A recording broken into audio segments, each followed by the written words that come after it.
بسم الله الرحمن الرحيم الحمد لله رب العالمين والصلاة والسلام على رسول الله إن اللهم وفقنا لما تحب وترضى. وبعد السلام عليكم ورحمة الله وبركاته. dhammaanaad baan idin salaamayaa qof kasta videogan daawanaya. maanta programkeena wuxuu ku saabsanaan doonaa insha Allah markaad video daawanayso ama aad sawir iyo wixii lamida ku dhufsanayso ama meelaha aad u tiro badan ayuu ku jira programkaasu oo ku soo kala saaray mobilka markaad ku dhufato uu ku oranayo choose action uu ku oranayo always badanaysa mise just oo kaliya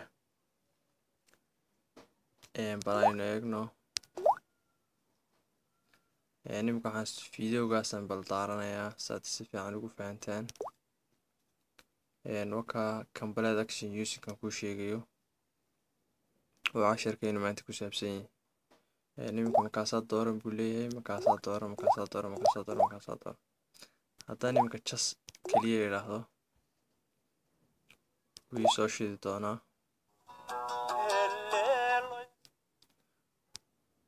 sida aragtaan wuu soo shiday videogii. haddaan islaamka mar labaad ku celi haddana wuu soo saarayaa. markaa dadka qaar ayaa dhibsada deetana markaad hal mar doorato always baad oranaysaa deetana waa kay baad leedahay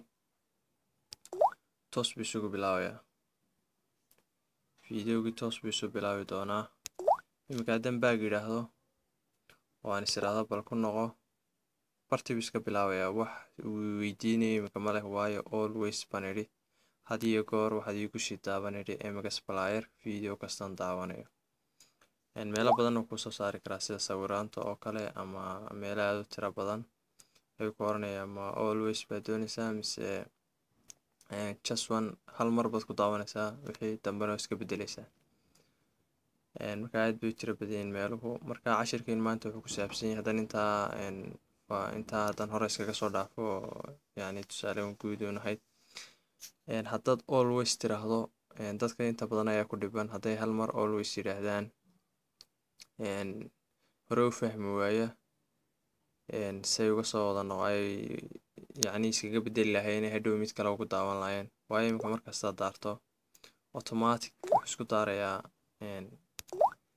applicationka aad dooratay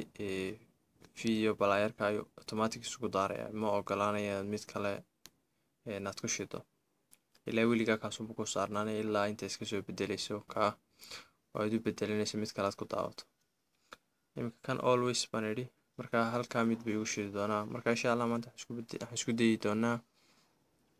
haddii Ilaahay yidhaahdo inaanu ka biino always-ka aynu nidhi inaanu ka biino aan kusoo celino sidiisii hore marba khiyaar wayna siiyo marba midkan doonaan ku bilaabno. hadda bal waynu eegi doonaa si aan hadhow iskugu khaldin. hadda marka saa ugu dhufto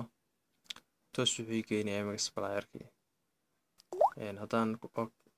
start over yidhahdaan bilaabo bartii buu iga sii bilaabi doonaa.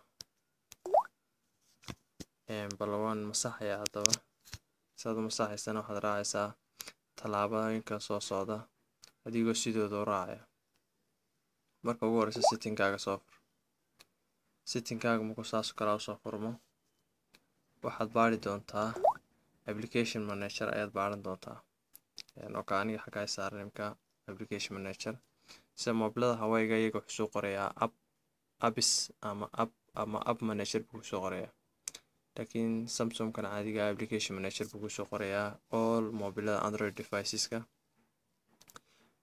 mobil kale kama hadlayno hadda waxaynu ka hadlaynaa waa Android device. mobilada kala duwan waa Android iyo Microsoft iyo Apple oo iPhone-ka ah. marka waa Android baan ka hadlaynaa Samsung ama Huawei ama mobilada inta badan adduunka aadka loo isticmaalo. marka wuxuu ku soo saari doonaa wixii Samsung application manager Huawei iyo noocii lamidana app buu ku soo qori doonaa ama apps ama app manager. markaad hesho application manager-ka soo furto application manager-ka uu ku soo furmay. marka xaggan screen-ka shaashada mobilkaas aynu wada naqaano waxa ku yaala 3 button oo ta dhexe waa home ta dhinacan midigta ku taalaana waa back ta ku taal xaggan bidixdana waa right click. oo yani si computerka kala right click bay taagantay marka ta bidixdaad ku dhufanaysaa saddex lambar xaggan home-ta inta daafto ta bidixda u dambaysa ayaad ku dhufan doontaa markaad ku dhufato sam ayaa kusoo bixi doonta san markay kusoo baxdo reset app preference badaranaysaa taa u hooseysaad ku dhufan doontaa reset app preference ayaad ku dhufan doontaa markaad right click ku dhufato san kugu soo saaro okay baad leedahay markaa wuxuu kusoo saari doonaa qoraalkan yar waa iska akhrin doontaa wuxuu ku leeyahay hadday yani aan reset siiyo all waxyaabahan oo dhan baa ka bixi doona meesha applicationka disable buu noqon doonaa notificationkii iyo waxyaalaha aad u tira badan oo dheetadaada always ku wada ahayd way ka bixi doonaan oo choice buu ku siin doonaa aad ku doorato ama aad mid kale ku daawato ama mid kale aad ku furto ama ay ku siin doonaan reset ban markaa le imika waan reset gariyay bal aan videogayga ku noqdo inuu automatic isugu kiciyo iyo inuu iweydiiyo dooro waan ku dhuftay markaa hadda wuu weydiinayaa automatically wuu weydiinayaa inaan maxay ahayday inaan markaa haddaan imika kaa doorto wuxuu leeyahay ma always baad oranaysaa mise just baad oranaysaa always waxa weeyaan macnaheedu waa daayimkayba waxaan ku daawanayaa MX Player oo ama video playerkii kala jeceshay justna waa hal mar baan ku daawanaya imika haddaan just idhaahdo hal mar buu ishidi doona videoga back haddaan soo idhahdaan isiraahdo bal mar labaad ku eeg haddana wuu weydiin doonaa laakiin haddaan always idhaahdo mushkiladda dadka inta badan ku dhacda ama always ba ku dhuftaan ama qof baa always kaga dhufta deetana meel kasoo noqdaan bay garan waayaan ama ku adkaanaysa yani hadaad waxaa markaad aqoon lahayn kugu adkaanaya marka cashirkan maanta intaas ku saabsanaa inaynu application inaan reset binaahno imika haddaan always iyo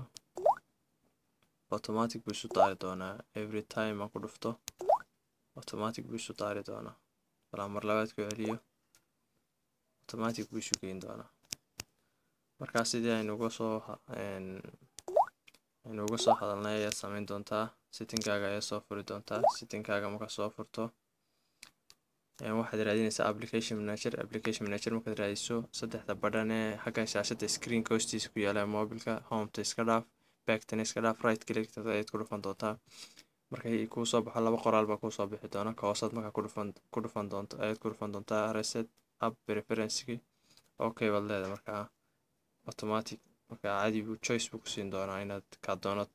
doonto aad doorato si aad yacni iskaga bedesho oo mid kale aad ugu daawato iyo wixii lamid ah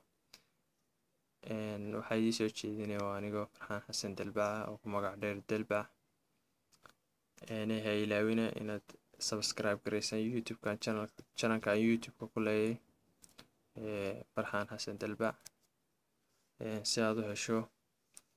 fiidiyo aad u tiro badan oo cilmiga ku saabsan android-ka please subscribe ku samee channelkayga aan youtube-ka ku leeyahay waa ka xagga hoose ku qoran xagga ugu hooseysa Farxaan Xasan waa ku qoran ama facebooka pageka aan ku leeyahay like saar oo Dalbaca isna hana ilaawin inaad videogan share garayso wixii su-aalaan waxaad iga soo weydiin karaysaa accountiga aan ku leeyahay facebooka Farxaan Xasan Dalbac aad baa umahadsantiin dhammaantiin daawashadiina iyo waqtigiina siiseen. Asalaamu calaykum waraxmatullaahi wabarakaatu.